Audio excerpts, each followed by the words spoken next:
The Eastern Panhandle is not homogenous. Not like you might feel in some, these large suburbs where everything feels the same. So when someone asks me what it's like here, the answer is going to be very different depending on what part of the Panhandle.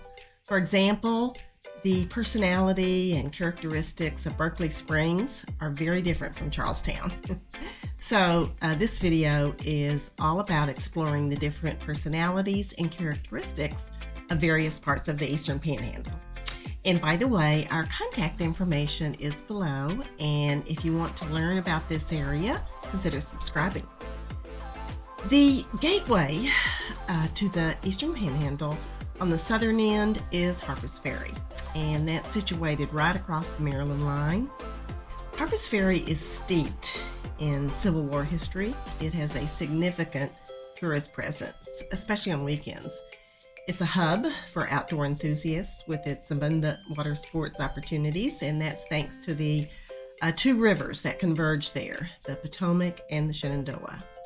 The Appalachian Trail also runs through town, so it makes it a hotspot for hikers.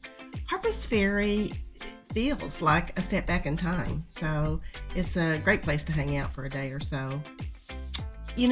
Though a lot of people expect there to be like a designated historic home community there, it does not have a designated historic home area.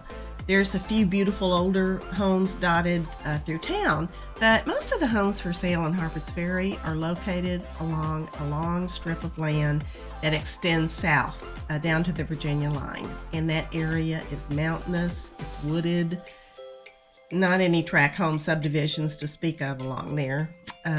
Most homes along there are on well and septic, so you feel like you were living in the West Virginia mountains down that way.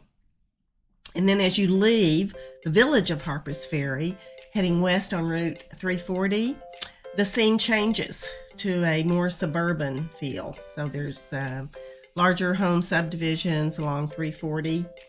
And then the next town you come to is Charlestown. It's not like a living museum like Harpers Ferry, but it is a historic town. It's the county seat of Jefferson County. There's a large area just south of town with some significant historic homes. Some beautiful older homes, and the price point varies. There's less expensive homes in there, as well as large old mansions that are much pricier. The style of homes give that whole area there sort of a southern antebellum sort of feel. Some of those homes have those huge front porches. It's a great area for walking. It's close to the shops and restaurants in town. And then if you keep going west out of Charlestown, the landscape becomes more rural. There's more flat land, farms out that way. If you head northeast out of Charlestown, then you'll encounter Shepherdstown. That's also in Jefferson County. It's a university town, and it borders the Potomac River. That's kind of a unique hippie vibe there. It tends to lean more liberal than the rest of the Panhandle. It's the oldest town in West Virginia, and efforts have been made to ensure its historic character is preserved. It's a very desirable place to live. It has a higher price point, the highest price point in the Eastern Panhandle, also in West Virginia. Shepherdstown also offers some older homes outside of town, and the downtown area is just charming. It has some trendy restaurants and shops. No chain stores, franchise restaurants in downtown Shepherdstown. It's really a lovely, walkable area. And then Southtown, there's that long strip of land. It borders Berkeley County, and it is less densely populated. It's fairly flat, has an open country feel. There's some farms down that way. And then heading further west, we'll cross into Berkeley County. And Berkeley County is the fastest growing county in West Virginia. Martinsburg is the county seat, and it's another historic town with a rich Civil War history. Currently, the downtown area is undergoing a regeneration phase, And a lot of that is thanks to Main Street Martinsburg, which is a mostly volunteer organization, and it plays a significant role in preserving the historic downtown. A few of the things going on now are plans for an extensive walking biking path that originates from the train station and heads south to Oakdale Park and then to Lake Thomas, which is an old quarry right outside downtown, and it's been fenced off for years. So, and it's a beautiful little lake, so I'm glad they're doing that. The roundhouse at the train station has been improved. There's a farmer's market every weekend there. And you'll also find older home communities close to downtown Martinsburg. There's a very nice one around War Memorial Park.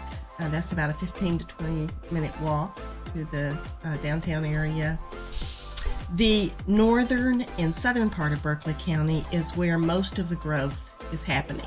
Lots of newer home subdivisions, and you sense that growth when you're in that area. On the west side of Berkeley County is Hedgesville, and that's the most rural area in Berkeley County. It's a long strip of land. It runs down through Gerardstown to the Virginia line. It's mostly mountainous. It's very rural. The 23,000 acre Sleepy Creek Wildlife Preservation Park is in Hedgesville. And then finally, venturing further west, we enter Morgan County. Berkeley Springs is the county seat, and it's another quaint, historic small town. Fills up with weekenders. Many own weekend vacation cabins there. Morgan County is rural, has more of a West Virginia feel probably than the rest of the Panhandle. So if you're looking for privacy, seclusion, some land, unrestricted, then Morgan County may be a good spot for you. Great Cacapon is just west of Berkeley Springs, and it's very rural with mountainous terrain. So the Eastern Panhandle offers a diverse range of lifestyles, from rural living to historic towns to suburban communities. The town of Harpers Ferry is like a living museum. So it attracts a lot of tourists, not only Civil War history buffs, but also for all the opportunities, outdoor opportunities. Charlestown is very appealing to people that love those big older homes. Shepherdstown is a university town, so a lot of its personality and activities revolve around the university. Berkeley County offers affordable housing and also a downtown area undergoing regeneration. And then Morgan County is the most rural county in the Eastern Panhandle. So that's the nutshell version of this area, and I hope it was helpful if you were thinking of moving here. It is a great place to call home. We have a relocation guide if you'd like to download it. You can find it at our website, meetmeinthepanhandle.com/relocation guide. Okay, I appreciate you tuning in. I'll see you next time.